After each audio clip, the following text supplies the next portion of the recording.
Warning!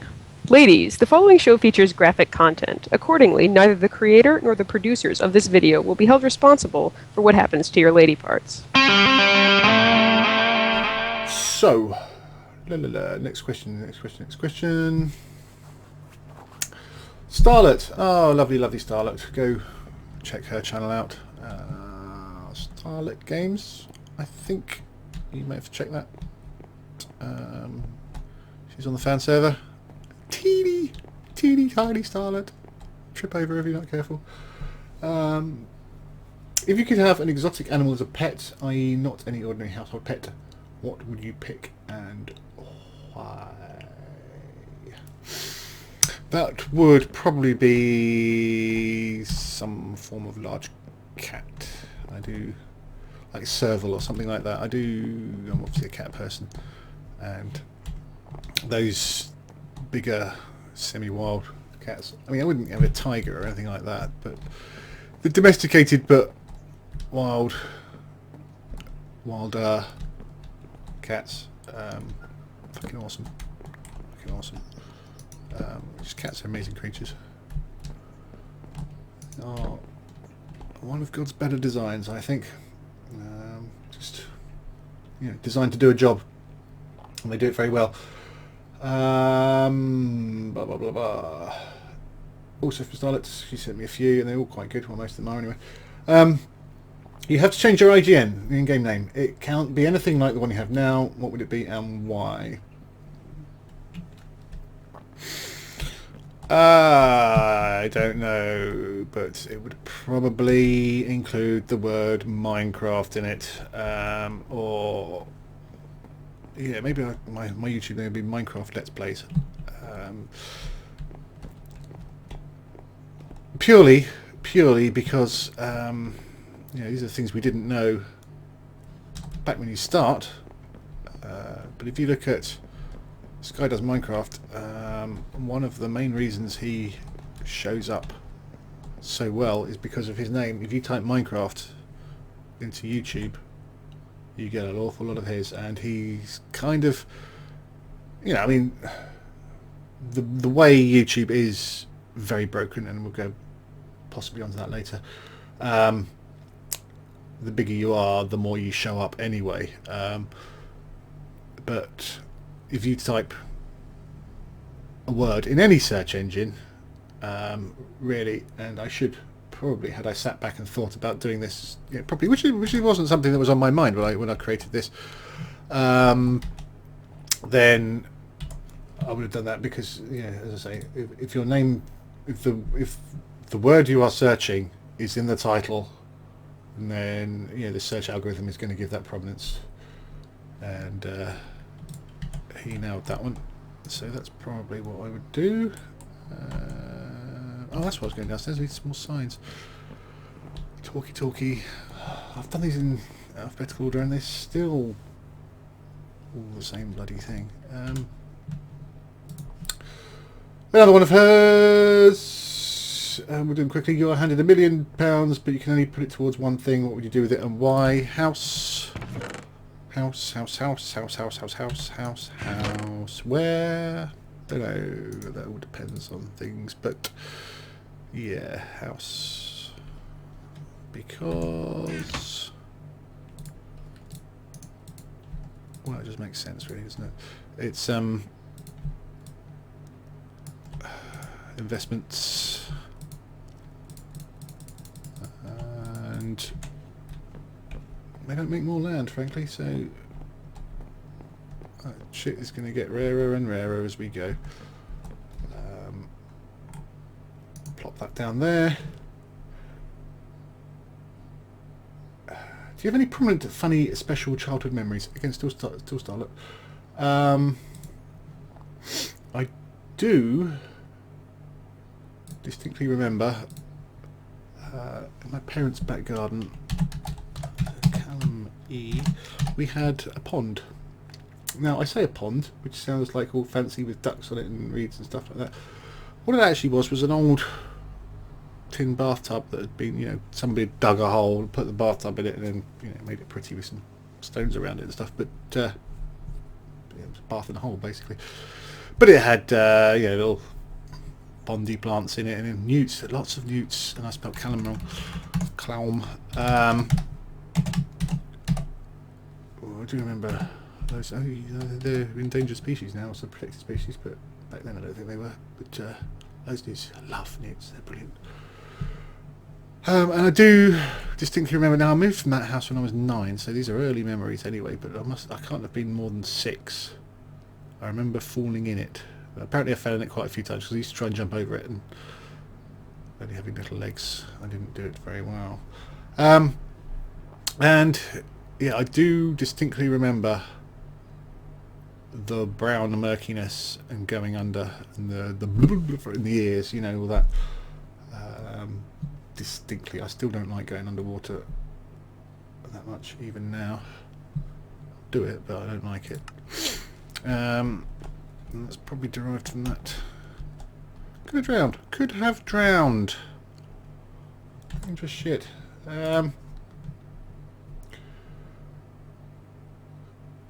Cliff Night. I'm going through a hard part of my life. Your dry humour is one of the things that helps me forget the bad stuff. How does it feel to know you bring a smile to people's faces, that your work is appreciated? Thanks for all your hard work you put in. You see, this is the very epitome of why I, and probably a lot of the others, do this. As I said to you, it is hard work. It takes a lot of time to do stuff. There you go, Cameron. Again, no bloody links, but that's up to you. If you do donate to me, of course, and you want to let me know your Minecraft name and your YouTube name, I will give it a shout when I'm doing these. Yeah, I mean, this is why we do it, to entertain people and make people happy, and it's kind of why I don't want to stop doing this, for sure, because, you know, I've met a lot of great people doing this, and I'm helping people this. I mean, yeah, I get a lot of hate from said individuals who can't understand that because they don't like something, nobody should like it, and fuck them, frankly. I couldn't give two tosses. Oh, doesn't look right, does it? It's the people who do like and support, but it's a two-way thing. I mean, yeah, okay, so I'm making you feel better, that's great, but people telling me that they like what I do, and I entertain them and I make them feel better, that's pretty fucking epic too, if I'm honest with you. So yeah, whatever's going on, I mean, I'm not in a particularly great situation myself at the moment, so I feel it, I understand, and I'm glad that I help you forget the shitty stuff, because when you're down and getting something to take your mind off it is priceless, frankly, and I am grateful that I can be part of that for you, frankly, without getting too gushy. Sorry. It sounds kind of insincere when you're looking down there playing the game saying, well, yeah, but genuinely, I hope you get through it. I hope I get through it. I hope everybody gets through it. Oh, for fuck's sake, can we have somebody that's got something different than bloody wooden stuff? What point we're going to change from lapis to iron? We need an arbitrary figure, don't we? Currently wood is under 10 and lapis is above 10. Put some funny faces. Excuse me. You know what? Let's skip this. Let's go on to graphic stuff. Blah, blah, blah, blah. Let's go through these. How did you get into graphic design industry? What's the pay, or how's the pay like? Do you enjoy it? If I didn't enjoy it, I wouldn't do it. I think that's pretty safe to say. Hang on, before we go. Cameron was wood. Okay, Cameron was wood. Let's do Casey. Did you hear that? Did you hear that? Oh, it's a spider. I always wanted to do it. A good friend of mine went off to a tertiary art college, I suppose. It's not really a proper art college. It was a technical college and did graphics, and that kind of cemented it for me. I thought, yeah, what he's doing is pretty much what I want to do. So I did the same course the next year, and back then that was pretty much the changing point. I mean, it's one of the few times I've actually done something where I've got in at the right time, I think. It was going from traditional cut and paste, i.e. you had a board with paper and you cut out printed letters and stuck them on in a line, and then photographed that sheet to make your page to let's go into details here, to then print your what's it called, bromide, black and white print on clear acetate, basically, that's very high res, which you then make the printing plates from. And I got there just at a time where I didn't have to do that, and it was all on Mac. But again, we're talking Mac 2s, Mac Classics with their little 9-inch black and white screen, and doing layouts on that was a challenge. Let's make 20 quid the crossover for iron. Let's go there. So that was good. How's the pay like? The pay is generally shite. There are exceptions to that rule. If you are a high grade creative and you want to work with, let's be nice, be nice. If you'd like to work with the people in the London agencies with their Ponzi glasses and their red braces and stuff, then you can make good money, but you've got to be exceptional, and I am just fucking good. And also, I don't like those people. Sorry if you're one of those, but I'm fucking reading. I'm crediting the guy that wrote the question, hacksaws.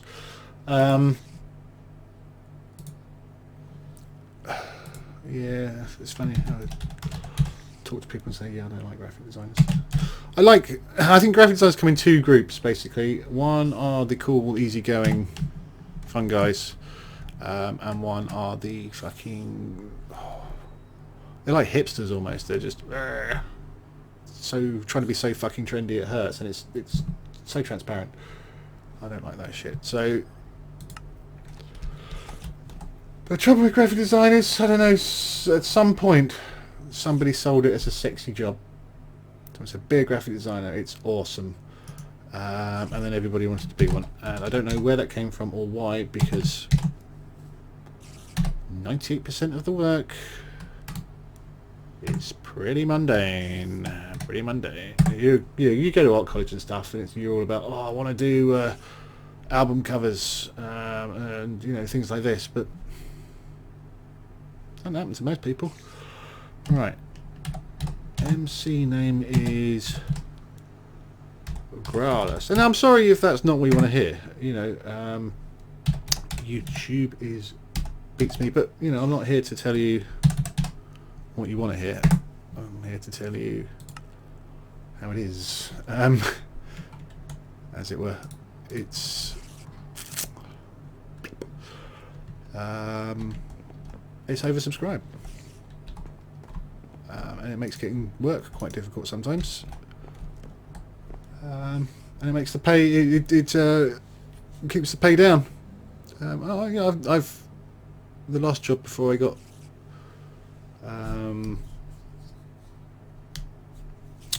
made redundant for the first time was extremely well paid, and it was an extremely good job. I was graphic design manager in-house, and technical illustrator, so I had, it was an important job,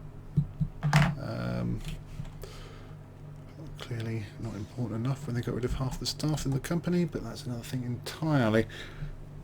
But if you're just a jobbing designer, again, you know, your mileage may vary depending on what country you're in. We're in the UK, you know, if it's over 20 grand, you're doing well, and that's not good, which is another reason why I went off on my own. Right, these guys are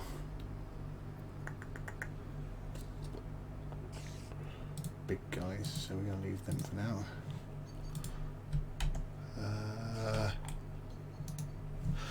Yes, so if you want to make your fortunes and you still want to do graphic design, then you are going to have to be pretty good, and you are going to have to learn a new skill set, which is business management, and probably selling too, which is something I'm not very good at. I don't like it. You've got to be a bit of a shit to be a salesman, I think. And I've spent a long time trying not to be a bit of a shit, so it's kind of counterintuitive, that one. But you need to sell yourself, sell your company, and say this is what we do and we are amazing. George K. This is the George Wall. Again, we're doing it alphabetically. So his YouTube name is Mitch Keeler. Check him out.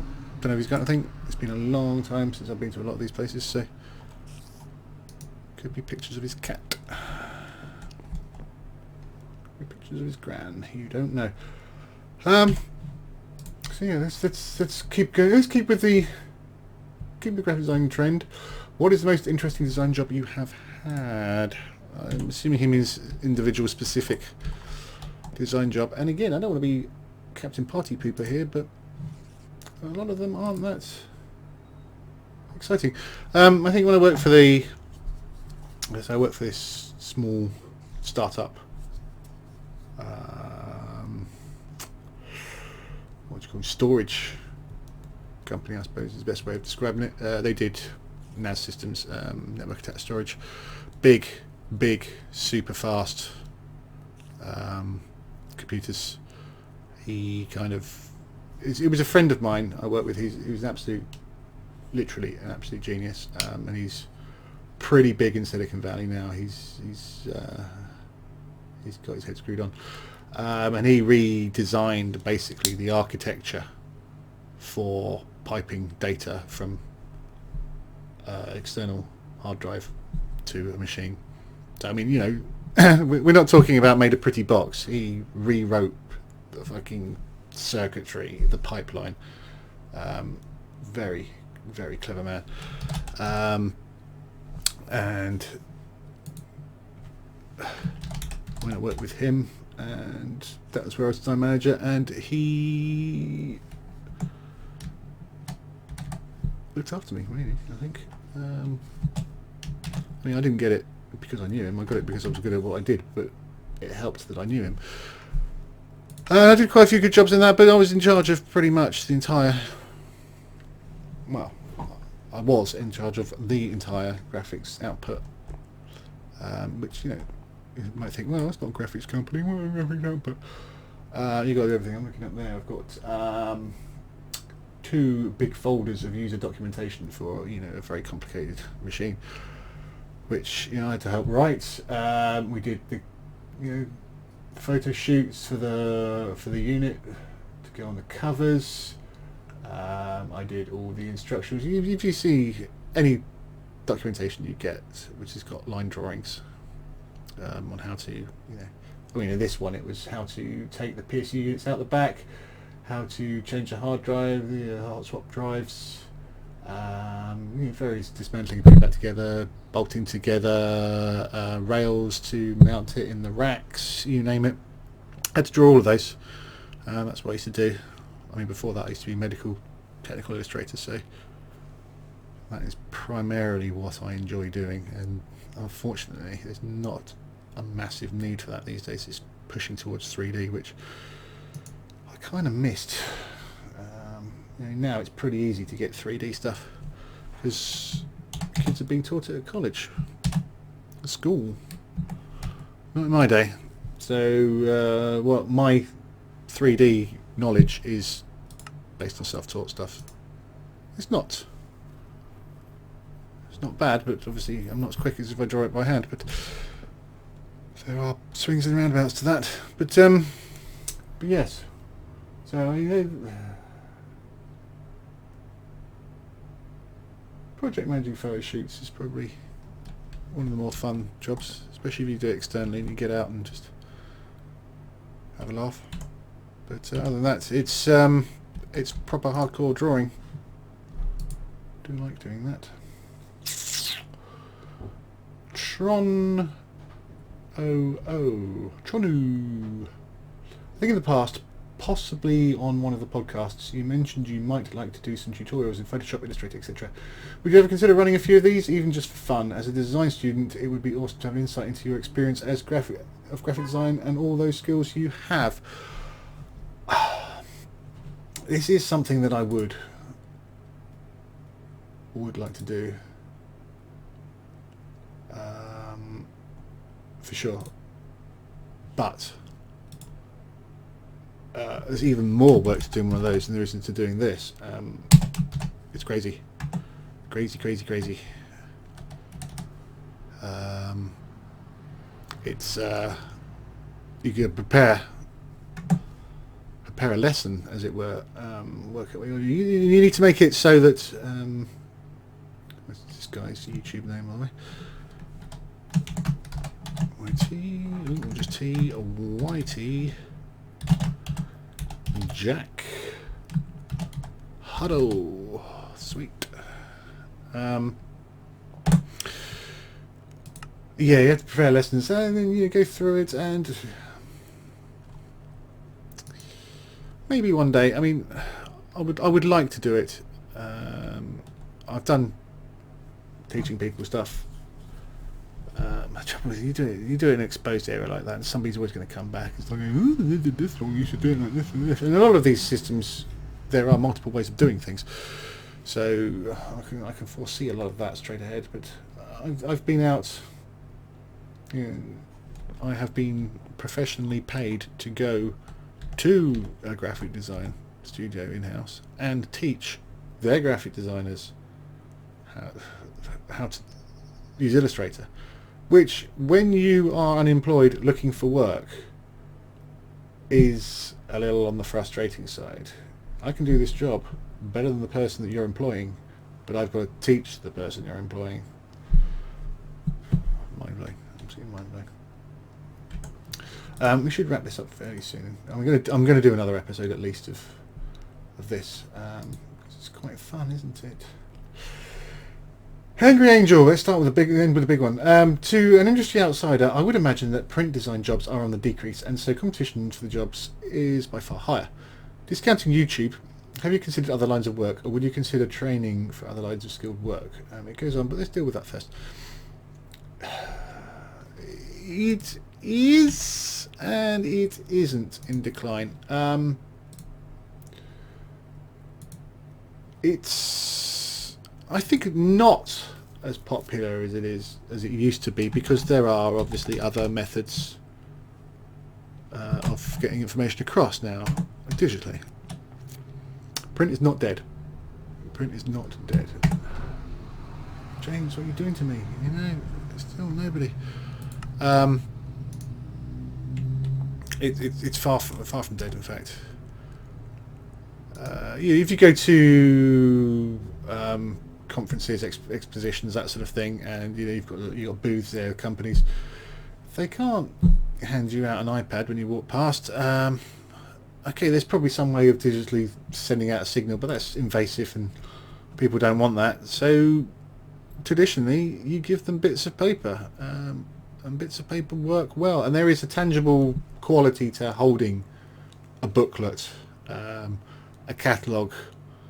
Yeah, okay, online you can type in the search and find what you want if it's set up right, but there is something nice about flicking through a catalogue and seeing things that you might not have seen before, or were not looking for. So it's definitely not dead. The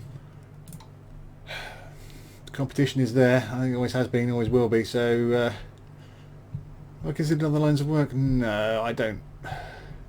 I mean, yes and no.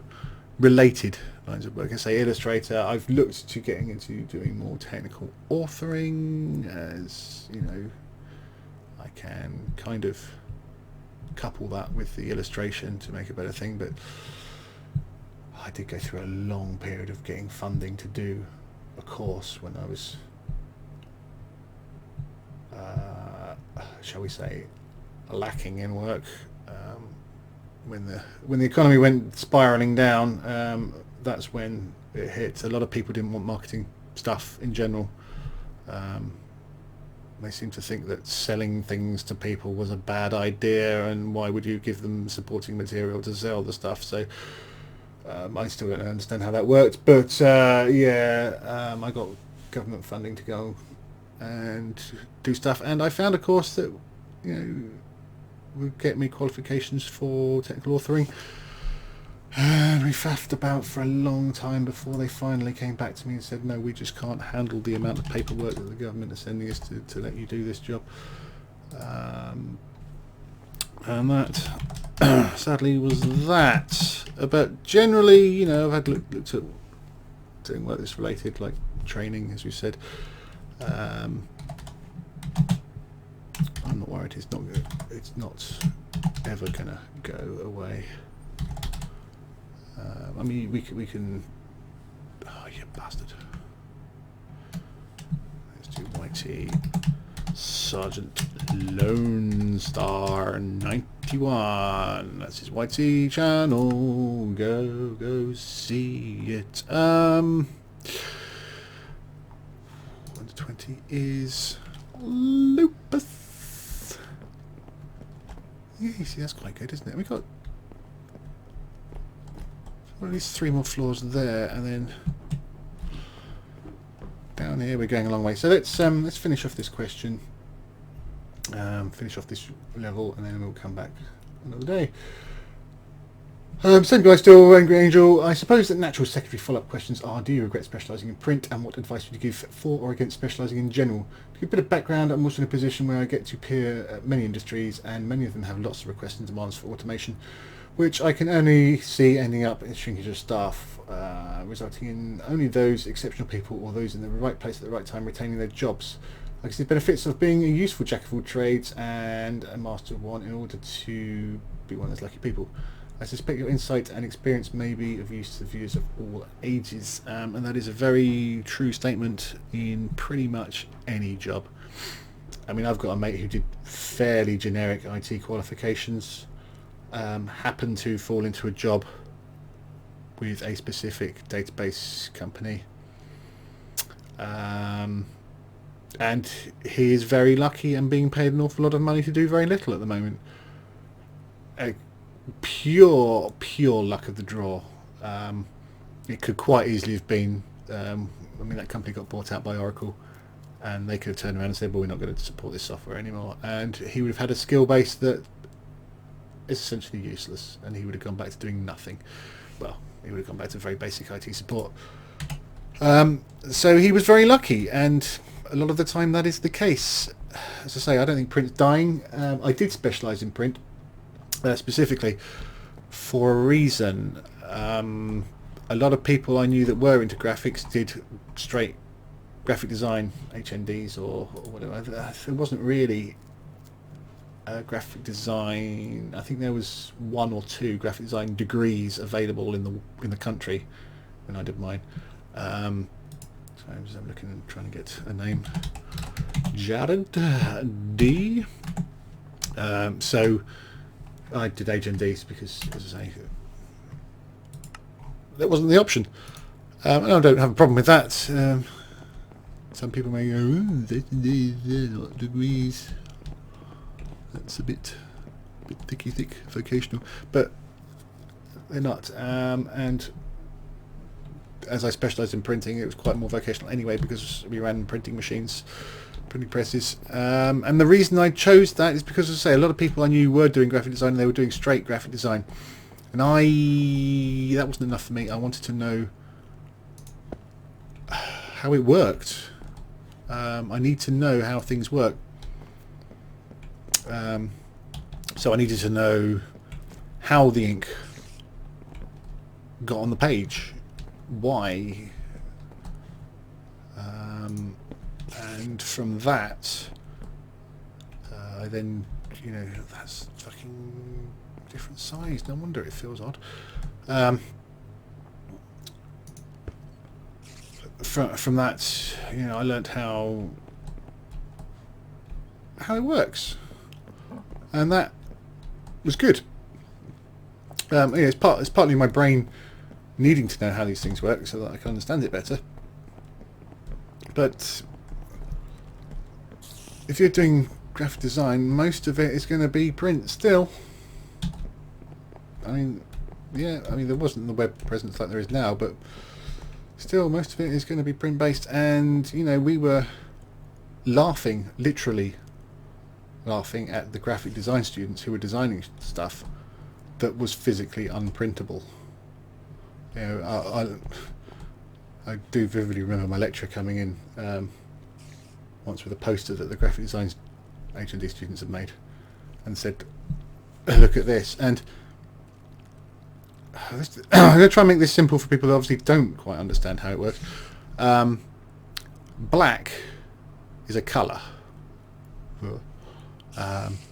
When you're printing, you can use black ink, or you can use the 4-colour process. Oh, you use little shit. Well, there you gone. Okay, good. Which is cyan, magenta, yellow, and black. Now, if you mix those together, you get a rich black. Not 100% of each, but for sake of argument, 50, 50, 50, 100. You get a rich black, which is blacker. Black on its own is like, it's almost like a black suit after it's been washed a couple of times. It's still black, but it's kind of dark grey. It's got no life to it. The rich blacks are warmer and more vibrant as black. And they had a flat black background, and they were overlaying pictures on top. There was a photograph of something with a black background. The black background was, of course, full colour black, a rich black. And so you had very sharp definitions between the two, and they didn't understand why, and they didn't know it would look different when it was printed out, and we were just laughing at them because they thought they were great, because they were doing graphic design and we were doing printing with graphic design, so we didn't know shit. So we mocked them mercilessly, and it just goes to show you need to know how things work, how the actual mechanics of it, because on screen it all looked black. But there you go. That will do for now, I think, guys. It's quite a long one. People are probably moaning about, it does a really long episode. I only have an attention span of 15 minutes. And I'm sorry to you guys for your life. And for everybody else, thank you. If your question wasn't asked, maybe it'll be asked next time. If your name is not on these, maybe it will be next time, because we've got quite a lot to go through. Where do we end up? Jared was the last one, so let's mark him. Sorry to inflict my face upon you guys, but seeing as it's questions, it seemed to be the logical thing to do, and let's face it, it's a pretty good face to look at. I will see you guys. I will be putting out a new episode of Jet Set Radio where I have fixed the audio. In retrospect, probably shouldn't have put that episode up, but I was excited. I wanted to get it up there and go, look, new game, this is such a great game, I remember this, oh, the fun we had playing this game. But meh, I think the only people that really complain are the people that just generally don't like what I do anyway, and fuck them, frankly. So lovely. I will speak to you guys soon. Obviously, as I say, we'll do one of these again. I'll try and get it out in the next few days. It's a tricky bugger to do, but I've done the hard work now, so I'll see you later. Bye bye.